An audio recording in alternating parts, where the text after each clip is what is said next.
할렐루야. 아멘. 아멘. 오늘도 이 귀한 자리에 잘 오셨습니다. 하나님께서 여러분들 은혜 주시기 위해서, 또 복 주시기 위해서 이 복된 자리로 불러주신 줄 믿으시기를 바랍니다. 하나님께서 여러분들을 사랑하십니다. 하나님 지금도 살아서 역사하십니다. 그 하나님을 끝까지 믿고 의지하시기를 축복합니다. 아멘. 오늘 말씀의 제목을 함께 따라서 하시겠습니다. 자기를 낮추고 섬기는 자가 됩시다. 다시 한번 합니다. 자기를 낮추고 먼저 섬기는 자가 됩시다. 아멘. 여러분 인생을 살아가면서 때로는 지치고 힘들 때가 있죠. 아무도 그 마음 모르고 홀로 벽에 기대 눈물을 흘릴 때도 있습니다. 인생의 길을 잃어서 어디로 가야 될지 방황할 때도 있습니다. 그럴 때 다시 내 마음을 다시 다잡을 수 있는 그런 여러분 이상이나 소망이 있으십니까? 언제나 내 마음속에 푸르게 빛나는 별과 같은 그 이상, 그 꿈, 그 비전, 그 소망, 그것이 여러분들에게는 무엇입니까? 다시 바라보면 위로를 받고 방향을 잡고 새 힘을 얻을 수 있는 그 내 마음속에 빛나는 별, 나만의 하늘, 그것이 있는 사람은 정말 참으로 복된 사람입니다. 우리들에게는 그분이 바로 예수님이시지요. 새벽별같이 빛나는 주님이십니다. 그리고 주님의 말씀이고 주님께서 말씀하신 하나님 나라입니다. 그렇게 우리의 마음밭에 마음 깊이 영원히 사라지지 않고 빛나는 별 예수 그리스도 하나님의 나라, 그것을 늘 바라보며 소망하며 나아가시기를 주님의 이름으로 축복합니다. 요즘 매주 유대 종교 지도자들을 책망하시는 예수님의 말씀을 우리가 계속해서 듣고 있습니다. 그들에게 뿐만이 아니고 곧 우리에게 주시는 말씀이기도 합니다. 서기관과 바리새인들, 사두개인들, 헤롯 당원들, 백성의 장로들, 대제사장들, 그들이 가식적이고 음흉한 질문을 가지고 예수님께 다가와서 예수님을 공경에 빠지도록 그 생각만 하고 지금 예수님을 어떻게 잡을까? 그 질문, 그 생각에 하나가 돼서 예수님을 시험하는 거죠. 그런 말씀을 볼 때마다 우리가 계속해서 드는 생각은 그들이 왜 그렇게 되었을까? 사실은 서기관과 바리새인들, 대제사장들 얼마나 백성들에게 존경을 받는 자들입니까? 근데 왜 그들이 하나님의 아들 메시아로 오신 예수님, 주님을 대적하는 자가 되었을까? 왜 그들은 하나님께서 주신 그 고귀한 말씀, 정말 하나님의 사랑, 은혜 베풀 자에게 은혜 베푸시기 위해서 이스라엘을 택하시고 그들에게 주신 그 사랑의 말씀, 그게 바로 율법 아닙니까? 왜 그 율법을 그렇게 지켜내지 못하고 율법을 왜곡시키고 자기 욕심을 채우는 데 사용하다가 심지어 그 말씀으로 오신 예수님, 그 예수님을 죽이는 데 앞장선 사람들이 되었을까? 그 말씀을 볼수록 참 궁금하고 의아합니다. 그것은요, 그들의 마음속에 하나님 나라의 이상과 소망을 점점 잃어버렸기 때문이 아닐까요? 언제부터인가 그들의 마음속에는요, 이제 하늘에 소망이 가 있던 것이 아니고 점점 이 땅의 것들의 이상과 소망을 가지기 시작했던 것이죠. 하늘의 가치보다 땅의 가치를 선호하기 시작합니다. 경건의 이상보다 세속의 이상을 선호하기 시작했던 것입니다. 그러다 보니까요, 하나님께서 주신 율법마저도 이 땅의 것을 쌓는 도구로 그렇게 전락시켜 버린 것이에요. 하나님의 숨결과 온기가 점점 사라지고 식어지고 차짓한 굴레로 백성들을 올가매는 그런 도구로 하나님의 말씀, 하나님의 가르침, 율법이 그렇게 변질되어 버리고 만 것입니다. 여러분, 이들이 물론 처음부터 그랬던 것이 아니라는 것을 알아야 됩니다. 그들은 참으로 순수하게 하나님을 사랑했던 자들이에요. 하나님 나라의 이상을 꿈꿨던 자들입니다. 그들도 그런 때가 있었어요. 나 돌아갈래 그렇게 외쳤던 한 영화의 주인공의 절규처럼요, 그들에게도 돌아가야 할 순수한 신앙, 그때가 있었습니다. 오늘 본문에 보면 예수님께서 서기관들과 바리새인들에게 너희들이 모세의 자리에 앉았다 그렇게 언급을 하십니다. 모세의 자리는요, 최고의 권위의 자리지요. 당시 율법을 연구하고 맡아서 해석하고 가르쳤던 그 자리가 바로 모세의 자리입니다. 그 사람들이 바로 모세의 자리에 앉은 사람들이에요. 어떻게 서기관과 바리새인들이 예수님 당시에 그렇게 가장 권위 있는 모세의 자리에 앉게 되었나? 그 아무나 못 앉는 거죠. 정말 많은 사람들의 존경을 받고 그 권위를 인정받을 때 앉을 수 있는 것이거든요. 그때 그 사람들에게 예수님은 오히려 모세의 자리에 너희들이 앉았다 그러면서 책망하시거든요. 그들이 어떻게 그 자리에 앉았는지를 알기 위해서는 이스라엘의 역사를 잠깐 살펴봐야 됩니다.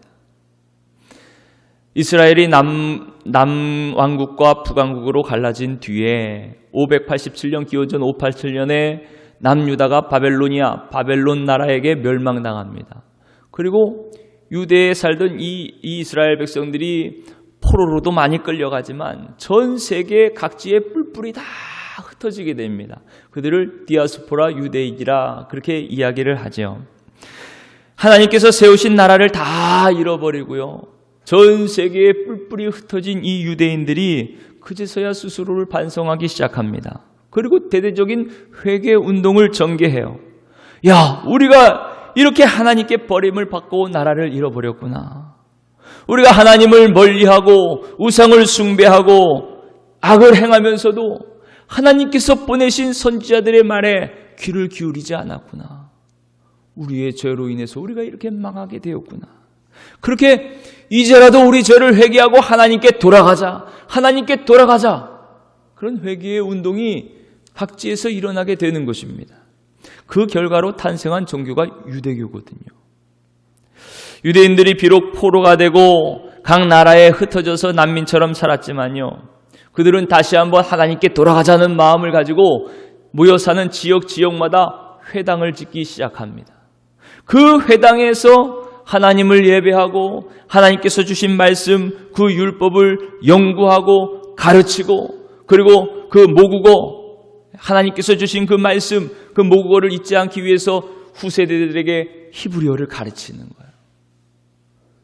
지역 제일 먼저 유대인들이 모인 곳마다 세운 곳이 바로 회당입니다. 그 회당도요, 다 예루살렘 성전 그 방향으로 회당을 지었다 그래요. 전 세계 각지에 뿔뿔이 흩어져 있었지만 지금이라도 우리는 하나님을 중심으로 살고 싶다. 하나님의 성전, 하나님의 말씀을 붙잡고 살고 싶다. 그 간절한 염원이요, 그렇게 이스라엘 백성, 전 세계에 흩어진 디아스포라 유대인들, 그들의 삶에 고스란히 나타나고 있는 것입니다. 그렇게 하나님의 말씀을 다시 사모하고 하나님의 말씀인 율법을 연구하고 가르치며 대대의 하나님 여호와의 신앙을 대대에 전수하기 위해서 이스라엘 백성들이 몸부림쳤습니다. 그런 가운데 그런 성경을 연구하는 유대교의 학자들을 바로 서기관들이라 그러는 것이에요. 그 학자층이 바로 서기관들입니다.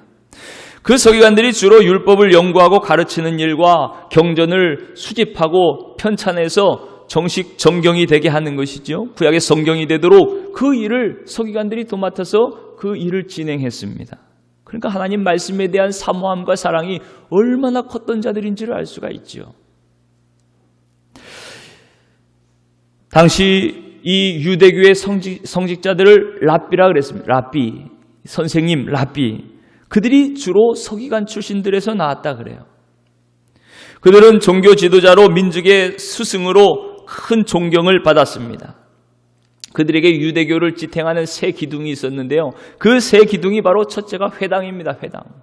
회당에서 모든 신앙의 전수, 하나님 말씀 배우고 가까이 하고 예배하고 그 모든 중심이 회당이었던 거예요. 그러니까 다 파괴되고 사라져버린 예루살렘 성전에 대한 그 마음속 간절한 염원과 소망이 회당으로 나타났던 것이죠. 그리고 그 회당에서 가르치는 랍비들, 또 그 랍비들이 평생 연구하고 가르쳤던 율법, 경전, 이 세 가지가 바로 유대교의 기둥입니다. 회당과 경전과 랍비. 이렇게 간절하게 신앙의 부흥을 꿈꿨던 그들이었어요. 근데 세월이 지나면서 그들 가운데 이제 여러 가지 분파가 생겨나는데요. 그 분파 중에 하나가 바로 바리새파입니다. 이 바리새파는 분리주의자라는 뜻이에요. 특히 이 유대교의 율법을 철저하게 지키기 위해서 다른 유대인들, 어느 정도 이제 여러분 한번 보세요. 나라를 잃고 다른 나라의 난민처럼 삽니다. 뿔뿔이 흩어져서 삽니다.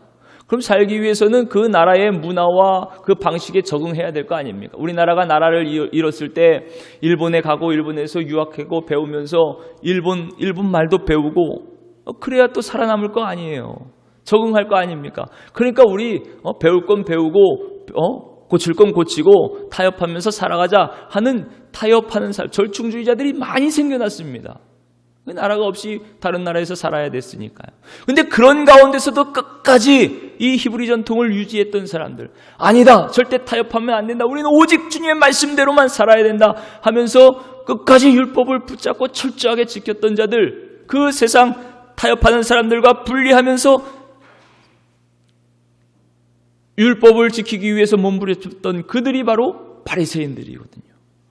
그러니까 백성들이 보기에는요, 야, 그래, 저들은 정말 여호와 신앙으로 목숨을 바치도록 그렇게 그 신앙에 경주하는 자들, 율법을 지키기 위해서 정말 몸부림치는 자들로 존경을 받았던 것이요.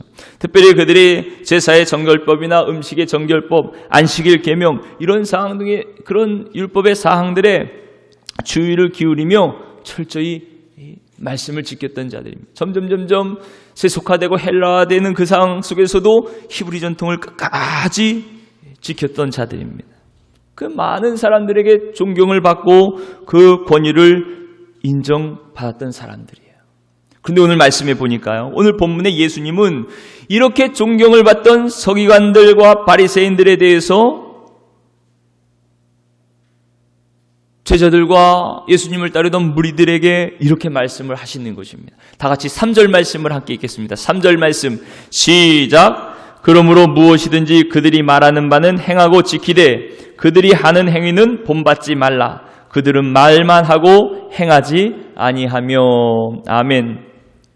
여러분, 예수님은 왜 이렇게 율법과 히브리 전통을 소중히 여기면서 사람들의 많은 존경을 받던 이 서기관들과 바리새인들, 그들에게 그들이 말한 것, 그들이 가르치는 것, 그것은 너희들도 지켜 행하되 그들이 하는 행위는 본받지 말아라, 이렇게 비판을 하시는 것일까요?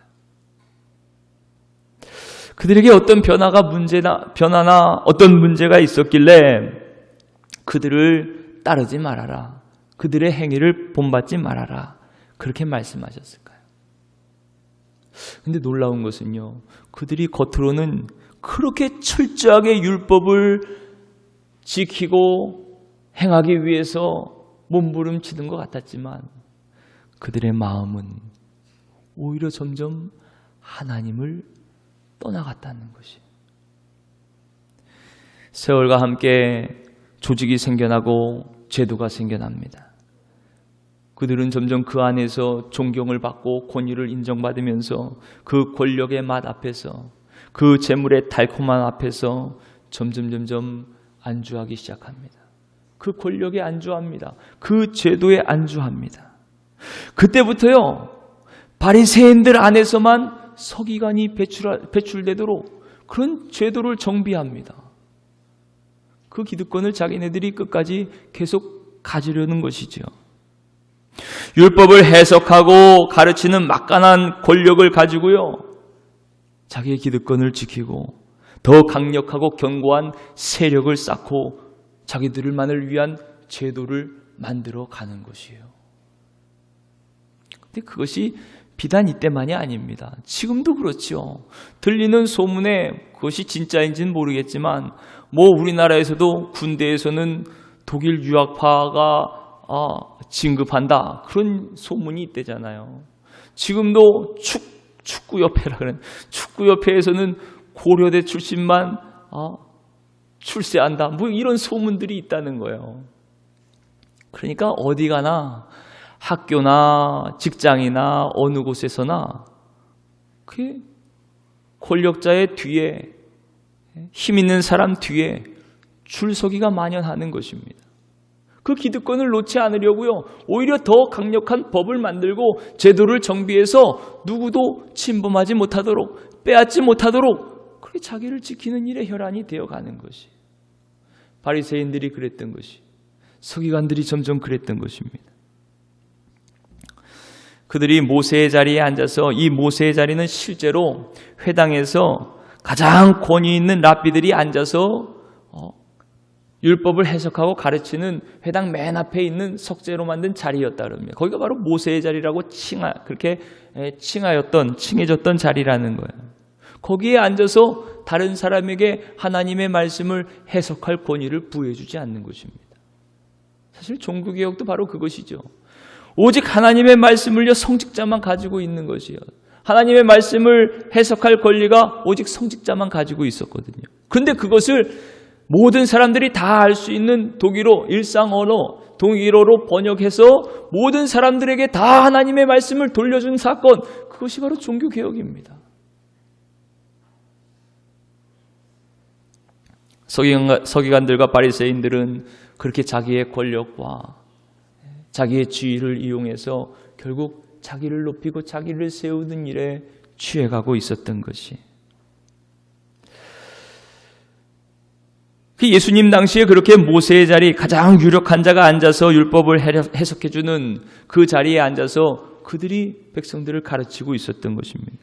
근데 역사가 요세푸스에 의하면요, 그 유대인들, 그들의 일상 그 관념 생각에는요, 어떤 사람이, 누군가가 어떤 사람의 자리에 앉았다, 그 말은 그 어떤 사람의 권위를 온전히 다 계승했다, 자기가 그 권위를 계승받은 자다, 그렇게 이해를 한다는 것이에요. 그러니까 서기관이나 바리새인들이 모세의 자리에 앉아서 율법을 가르친다는 것은요, 이들이 모세의 모든 권위를 전수받은 법적인 계승자라고 스스로 자부하고 있었던 것입니다. 내가 바로 모세의 후세다, 모세의 계승자, 모세가 받은 율법을 나만이 옳게 해석할 수 있는 그 법적인 정통성을 가지고 있는 내가 바로 후계자다 라는 생각을 그들 스스로 가지고 자부하며 다른 사람들이 가까이 오지 못하게 했던 것이죠. 예수님은 오히려 그런 그들의 잘못된 권위의식을 책망하십니다. 그리고 그들은 말만 하고 실제로 그 말씀대로 행하지 않는 자들이라, 그렇게 비판을 하시는 것이, 그들이 말하는 바는 본래 하나님의 말씀이니까 지키되 그들의 행위는 그들의 그 교만한 마음, 그 마음에서 비롯된 것이니 그 행위는 본받지 말라고 지금 주님께서 말씀하시는 것입니다. 성도 여러분, 우리가 예수님을 알고 믿고 신앙한다는 것, 그것이 과연 어떤 의미가 있습니까? 주님을 믿고 신앙생활을 한다는 것, 그것은 우리가 늘 언제나 가난한 마음을 가지고 천국을 대망하며 사는 것이, 하나님 말씀하신 하나님 나라를 소망하며 사는 것 아니겠습니까? 예수님을 믿는 우리는요, 이 땅에 살고 있지만 하나님 나라에 우리의 이상과 소망을 두며 사는 자들입니다. 그리고 예수님의 마음, 또 예수님의 삶, 그 삶을 우리도 뒤따르기를 사모하며 그렇게 살아가는 자들입니다. 이 마음이 있기 때문에, 이 이상과 소망이 있기 때문에 이 세상의 사소한 세속적 가치에 흔들리지 않고 권력이나 재물에 우리의 영혼을 팔지 않고 우리가 살아가는 것입니다.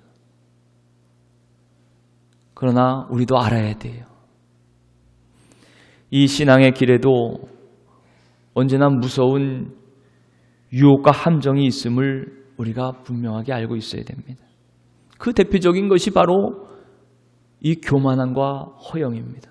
종교적인 허영심, 신앙의 교만함. 그것은 아무리 성숙한 사람이라 그래도요, 어느 틈엔가 넘어져가지고 또 세속의 나락에 굴러 떨어지게 그렇게 우리를 만들어요. 오늘 서기관과 바리새인들이 그랬습니다. 그들은 하나님의 이 사랑의 말씀을 연구하고 가르치면서도 율법과 계명의 무거운 짐을 오히려 사람들의 어깨에 짊어지었습니다. 그리고 자신들은 손가락 하나도 까딱하지 않았다는 것이에요. 그들은 사람들에게 보이려고 화려한 옷을 입습니다. 자기들의 경건과 품위를 모든 사람들에게 드러내려 합니다. 이마나 팔에는 율법이 새겨진 경문을 크게 답니다.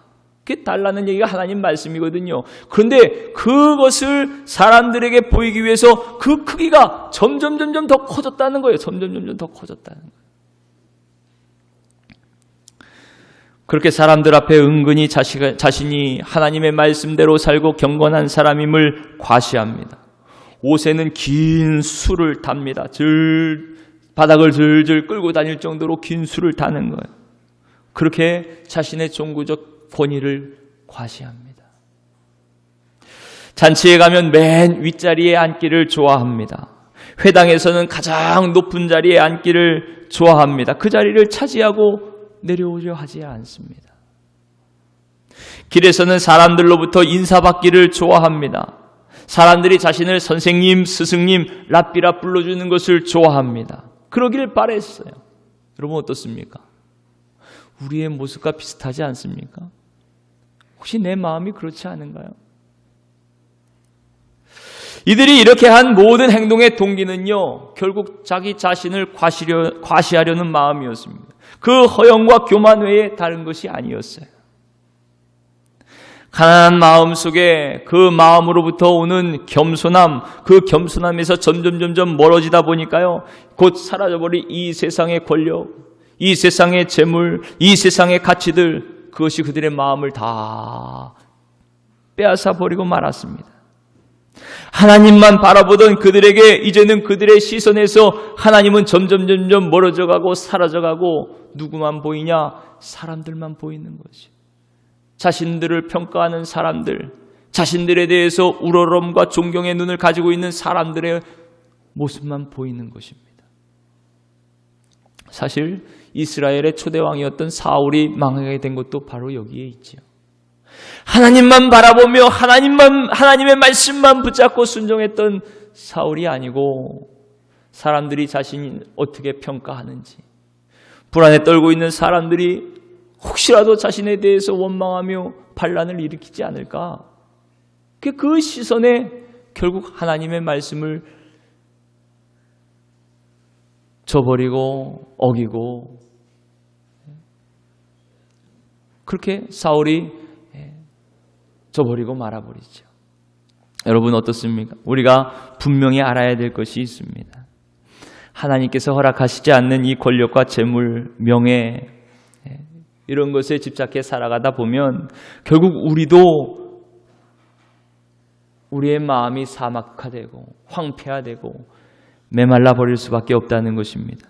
그래서 주님은 오늘 말씀을 통해서 각별하게 우리에게 당부하시는 것이요. 뭐라고 하시냐면요. 우리 8절부터 10절 말씀까지 함께 읽겠습니다. 8절부터 10절 말씀 시작. 그러나 너희는 랍비라 칭함을 받지 말라. 너희 선생은 하나요. 너희는 다 형제니라. 땅에 있는 자를 아버지라 하지 말라. 너희의 아버지는 한 분이시니 곧 하늘에 계신 이시니라. 또한 지도자라 칭함을 받지 말라. 너희의 지도자는 한 분이시니 곧 그리스도시니라. 이 말씀이 어떻습니까? 어떻게 보면 정확하게 이 세상에서 이야기하는 이 세상의 가치와는 그 정반대의 말씀을 지금 하고 계시는 것이에요. 우리는 세상의 목소리가 너무 크기 때문에 믿는 자들 중에서도 주님의 말씀보다는요, 이 세상의 가치에 마음을 두고 살기가 쉽습니다. 우리 스스로 선생님, 스승이라 불리는 것을 좋아합니다. 똑똑하다, 재능 있다, 그 말 듣기를 좋아합니다. 힘 있고 능력 있는 사람을 쫓아 그 뒤에 줄 서기를 좋아합니다. 그래 쉽게 듣는 말이, 그래서 인생은 줄을 잘 서야 풀린다. 이런 얘기를 얼마나 쉽게 듣습니까? 그게 권력자의 뒤에 쓰는 것이죠. 스스로 높은 자리에 앉기를 좋아합니다. 낮은 자리에 앉은 사람은 실패한 사람이라고 우리가 여겨요. 이 세상이 그렇게 여깁니다. 그래서 그들을 쉽게 무시하죠. 함부로 대하기도 합니다. 반면에 자기에게 와서 허리를 숙여 인사하면요, 얼마나 으쓱됩니까? 목에 힘이 들어가고 기분이 좋아집니다. 그런가 하면 인사도 하지 않고 그러면요, 어쩌니 저쩌니 눈의 가시처럼 이야기를 많이 하지요. 고운 시선으로 절대 바라보지 않습니다. 그것이 바로 우리의 모습입니다. 이 세상의 모습입니다. 이 세상에 눈에 보이는 것들, 높은 감투, 좋은 직장, 비싼 집이나 차나 명품 옷이나 가방이나 이런 것들이 마치 나의 명예를 높여주고 지위를 높여주고 나를 큰 사람이 되게 하는 것처럼 그렇게 착각하게 만듭니다. 그런데 이게 다 속는 것이지.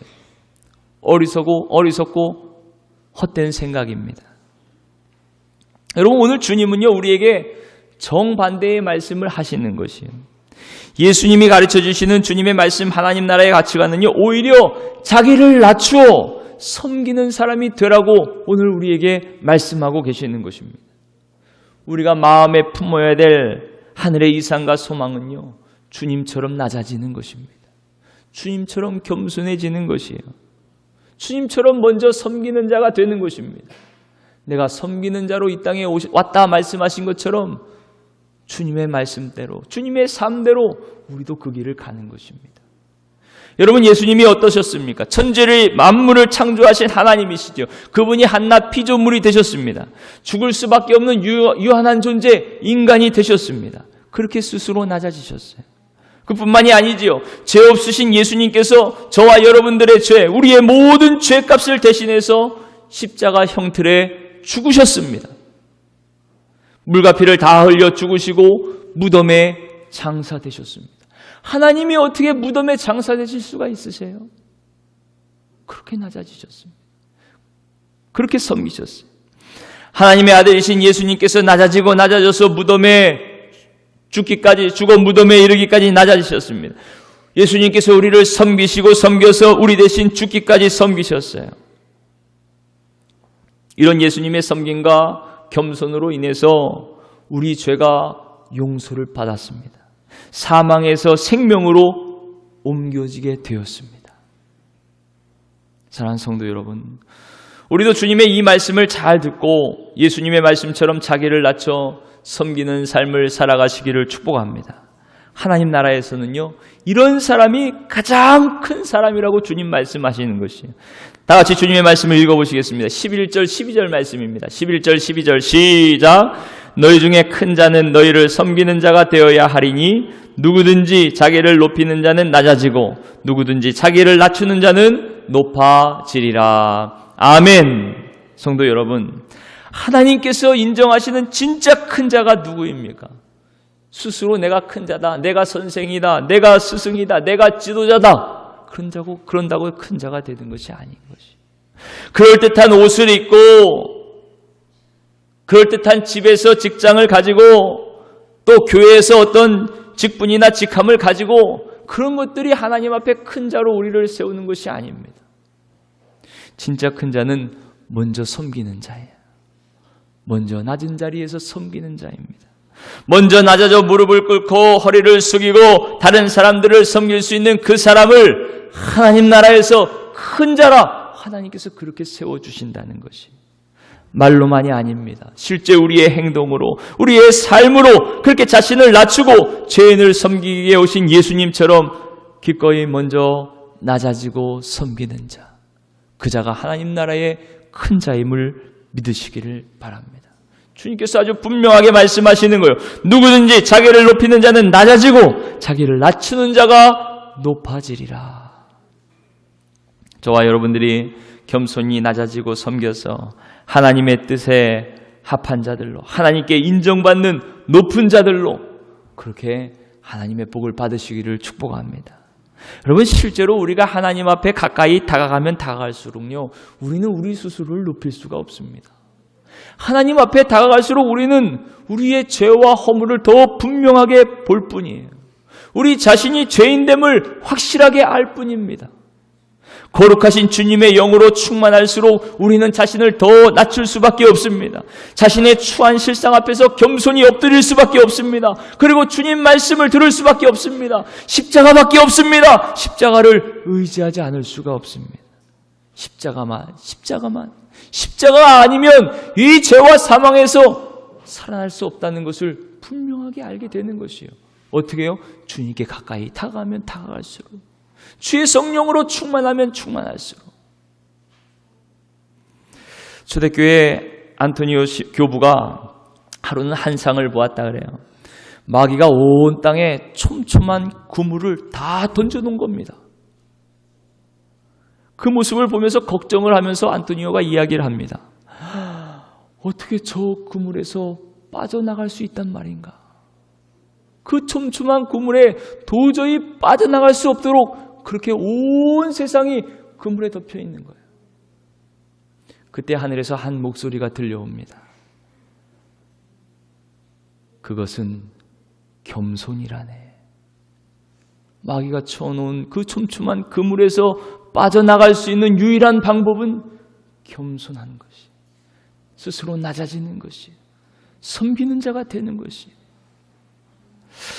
여러분, 누가 나를 칭찬하고 추켜 세울 때요, 내 마음이 우쭐해지죠.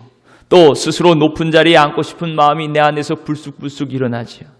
나를 알아주지 않아 섭섭한 마음에 때로는 낙심이 들기도 하지요. 이런 마음이 들 때, 마귀가 촘촘한 그물을 나에게 던졌구나, 마귀에 덫이구나, 그렇게 생각하시기를 바랍니다.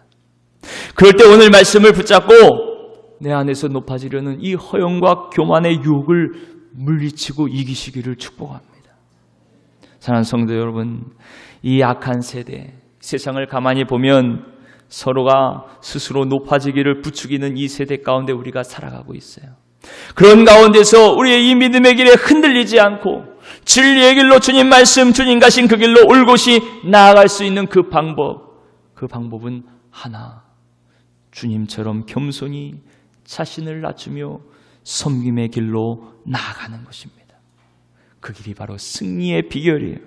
그렇게 겸손히 낮아져서 먼저 섬기며 승리하시는 저와 여러분, 업성교회 온 성도님들이 다 되시기를 주님의 이름으로 축원합니다.